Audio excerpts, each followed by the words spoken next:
మీ జీవితంలో ఎంత పెద్ద సమస్యైనా ఉండనివ్వండి, దానికి పరిష్కారం దొరికే ఒకే ఒక సమయం ప్రదోష సమయం. ముక్కోటి దేవతలు కూడా పరమేశ్వరుడి దర్శనం కోసం క్యూ కట్టే సమయమిది. కైలాసంలో సాక్షాత్తు ఆ మహాదేవుడు ఆనంద తాండవం చేసే సమయమిది. తెలిసో తెలియకో మనం చేసిన పాపాలను, మనకు పట్టిన దరిద్రాన్ని క్షణాల్లో భస్మం చేసే శక్తి ఈ ఒక్క సమయానికి మాత్రమే ఉంది. అసలు ప్రదోషమంటే ఏమిటి? అది ఎప్పుడు వస్తుంది? వారంలో ఏ రోజు వచ్చే ప్రదోషం మీ తలరాతను మారుస్తుంది? ముఖ్యంగా ఆ సమయంలో పొరపాటున కూడా చేయకూడని పనులేమిటి? తెలిస్తే ఆశ్చర్యపోతారు. ఇక ఆలస్యం చేయకుండా శివయ్య అనుగ్రహాన్ని పొందే ఆ రహస్యాన్ని తెలుసుకుందాం. ప్రదోషం అంటే ఏమిటి? ఎప్పుడు వస్తుంది? ప్రదోషం అంటే పాప నిర్మూలన అని అర్థం. రాత్రికి ఆరంభం, పగలుకి ముగింపు అయిన సంధ్యాసమయమే ఈ ప్రదోషం. ప్రతి 15 రోజులకొకసారి, అంటే అమావాస్యకు ముందు వచ్చే త్రయోదశి, పౌర్ణమికి ముందు వచ్చే త్రయోదశి నాడు ఈ అద్భుత ఘడియలు వస్తాయి. సూర్యుడు అస్తమించడానికి గంటన్నర ముందు నుండి అస్తమించిన తరువాత గంటన్నర వరకు ఉండే సమయాన్నే ప్రదోషకాలం అంటారు. పురాణాల ప్రకారం క్షీరసాగర మథనంలో పుట్టిన భయంకరమైన హాలాహలాన్ని శివుడు మింగి లోకాన్ని కాపాడిన సమయమిదే. అందుకే ఈ సమయంలో శివుడు అత్యంత ప్రసన్నంగా ఉంటాడు. అడిగిన వరాలు వెంటనే ఇస్తాడు. వారాన్ని బట్టి ఫలితాలు. అయితే త్రయోదశి ఏ వారం వస్తుందనే దాన్ని బట్టి ఫలితాలు మారుతాయి. జాగ్రత్తగా వినండి. మీ సమస్యకు పరిష్కారం ఇందులోనే ఉంది. సోమవారం, సోమప్రదోషం. మనశ్శాంతి లేనివారికి మంచి ఆలోచనలు రావడానికి ఇది ఉత్తమం. మంగళవారం, భౌమ ప్రదోషం. ఇది చాలా శక్తివంతమైనది. అప్పుల బాధలు, ఆర్థిక కష్టాలు, అనారోగ్య సమస్యలు ఉన్నవారు ఖచ్చితంగా పూజించాల్సిన రోజు ఇది. రుణ విముక్తికి ఇది తిరుగులేని మార్గం. బుధవారం, తెలివితేటలు, విద్య, వ్యాపారంలో అభివృద్ధి కోసం. గురువారం, గురు ప్రదోషం. పితృదోషాలు పోవడానికి, గురువుల అనుగ్రహం కోసం. శుక్రవారం, ఇంట్లో లక్ష్మీదేవి కటాక్షం, భార్యాభర్తల మధ్య అన్యోన్యత కోసం. శనివారం, శని ప్రదోషం. అత్యంత విశేషమైనది ఇదే. ఏలినాటి శని, అర్ధాష్టమ శని ప్రభావంతో నలిగిపోతున్నవారికి ఇది సంజీవని. ఆనాడు శివాలయం వెళితే శని ప్రభావం తగ్గిపోతుంది. ఏం చెయ్యాలి, ఏం చెయ్యకూడదు? మరి ఈ అమృత ఘడియల్లో ఏం చెయ్యాలి? కేవలం శివాలయానికి వెళ్లి ఒక్క నమస్కారం చేసుకోండి చాలు. కుదిరితే శివలింగానికి అభిషేకం చెయ్యండి. లేదా కనీసం పాలు, మారేడు దళాలు సమర్పించండి. ఓం నమఃశివాయ అనే పంచాక్షరీ మంత్రాన్ని జపించండి. నందిదేవుడి కొమ్ముల మధ్య నుండి శివలింగాన్ని దర్శించుకోవడం చాలా ముఖ్యం. కానీ గుర్తుంచుకోండి, ఈ తప్పులు అస్సలు చెయ్యకండి. ఈ సంధ్యా సమయంలో నిద్రపోవడం దరిద్రానికి ఆహ్వానం పలికినట్టే. ఆహారం తినకూడదు. కుదిరితే ఉపవాసం ఉండటం శ్రేష్టం. చెడు మాటలు, గొడవలు, టీవీలు, ఫోన్లు పక్కన పెట్టండి. కేవలం ఆ గంటన్నర సమయం శివ ధ్యానంలో గడిపితే మీ జన్మజన్మల పాపాలు పటాపంచలైపోతాయి. మిత్రులారా, వచ్చే ప్రదోషం ఎప్పుడు వస్తుందో క్యాలెండర్ చూసుకోండి.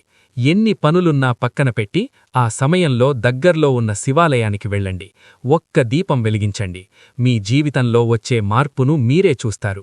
పరమేశ్వరుడి అనుగ్రహం మనందరిపై ఉండాలని కోరుకుంటూ ఈ వీడియో మీకు నచ్చితే నలుగురికి పంపి పుణ్యం కట్టుకోండి.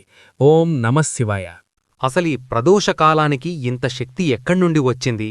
దీని వెనుక ఒక రోమాలు నెక్కబొడుచుకునే సంఘటన ఉంది. పూర్వం అమృతం కోసం దేవతలు, రాక్షసులు పోటీపడి పాలసముద్రాన్ని చిలికారు. కాని మొదట వచ్చింది అమృతం కాదు, సర్వలోకాలను కాల్చేసే భయంకరమైన హాలాహలం, అంటే విషం. ఆ మంటను తట్టుకోలేక దేవతలంతా పరుగుపరుగున కైలాసానికి వెళ్లి, శివయ్య, మమ్మల్ని కాపాడు అని కాళ్లమీద పడ్డారు. అప్పుడు మన భోళాశంకరుడు ఏం చేశాడో తెలుసా? సమస్త లోకాలను నాశనం చేయగల ఆ విషాన్ని ఒక చిన్న ఉండలా చేసి గొంతులో నిలిపివేశాడు. ఆ విషం వేడికి శివయ్య కంఠం నీలంగా మారింది. మృత్యువునే జయించి నీలకంఠుడయ్యాడు. ఆ ఆపద గడిచిపోయిన ఆనందంలో ఆ త్రయోదశి సాయంత్రం వేళ కైలాసంలో శివుడు తన ఢమరుకాన్ని మోగిస్తూ నంది కొమ్ముల మధ్య నిలబడి ఆనంద తాండవం చేశాడు. సరస్వతీదేవి వీణ వాయించగా, ఇంద్రుడు వేణు ఊదగా, లక్ష్మీదేవి పాటపాడగా బ్రహ్మాండమే పరవశించిపోయిన సమయమది. అందుకే ఆ ప్రదోష సమయంలో శివుడు మహా ఆనందంలో ఉంటాడు. లోకాలను కాల్చేసే విషాన్నే మింగినవాడికి మీ జీవితంలో ఉన్న కష్టాలనే విషాన్ని మింగడం ఒక లెక్క.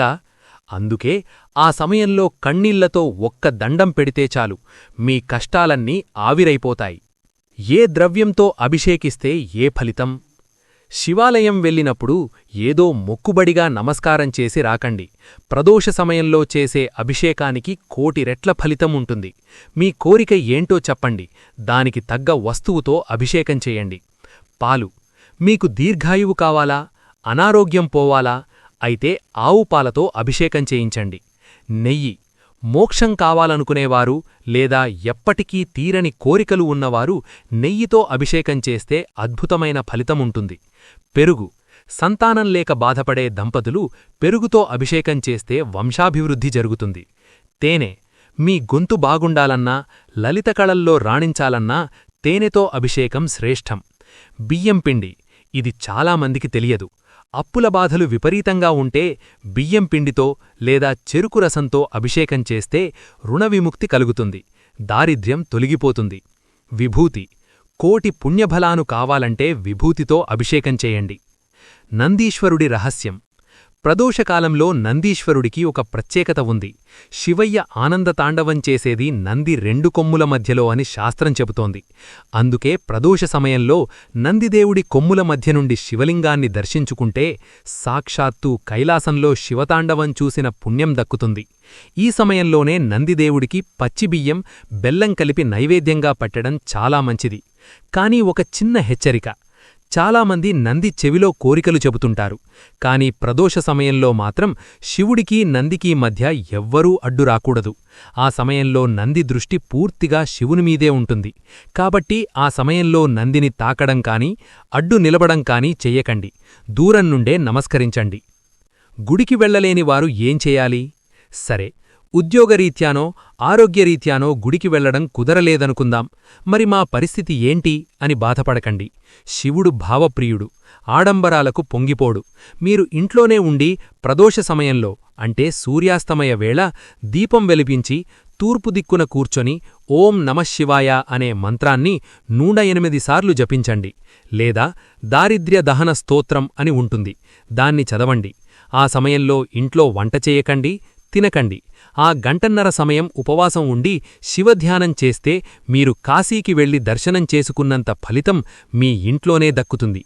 ముఖ్యంగా శని ప్రదోషం వచ్చినప్పుడు మాత్రం మట్టితో చిన్న శివలింగాన్ని చేసి దాన్ని పార్థివలింగం అంటారు. దానికి బిల్వదళాలతో అంటే మారేడు ఆకులతో పూజ చేస్తే మీ జాతకంలో ఉన్న శనిదోషాలు, రాహుకేతు దోషాలు పటాపంచలైపోతాయి. ఇది అనుభవపూర్వక సత్యం. చివరగా ఒక్క మాట. జీవితం ఎప్పుడు ఎలా మారుతుందో ఎవ్వరికీ తెలియదు. కష్టాల సుడిగుండంలో చిక్కుకున్నప్పుడు మన చెయ్యి పట్టుకుని ఒడ్డుకు చేర్చేది ఆ పరమేశ్వరుడు ఒక్కడే. వచ్చే ప్రదోషాన్ని వదులుకోకండి. మీ కన్నీటిని శివయ్య పాదాల దగ్గర వదిలేసిరండి. ఆయన మీ భారాన్ని మోస్తాడు. ఈ వీడియో చూశాక వచ్చే ప్రదోషన్నాడు మీరు శివాలయానికి వెళ్తారని, మీ కష్టాలన్నీ తీరిపోవాలని మనస్ఫూర్తిగా కోరుకుంటున్నాను. సర్వేజనా సుఖినో భవంతు. ఓం నమఃశివాయ.